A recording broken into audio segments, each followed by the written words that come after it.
బాహుదా నదీ తీరములోన బావిలోన వెలసిన దేవ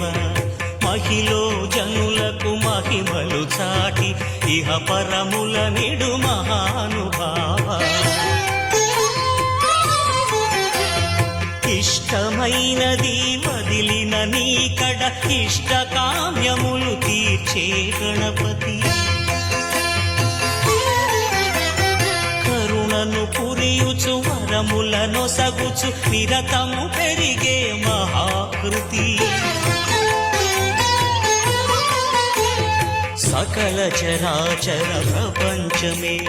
సన్నుతి చేసే విఘ్నపతి నీ గుడిలో చేసే సత్య ప్రమాణం ధర్మదేవతకు నిలుపును ప్రాణం విజయ కారణం విఘ్న నాశనం కాణిపాకమున నీ దర్శనం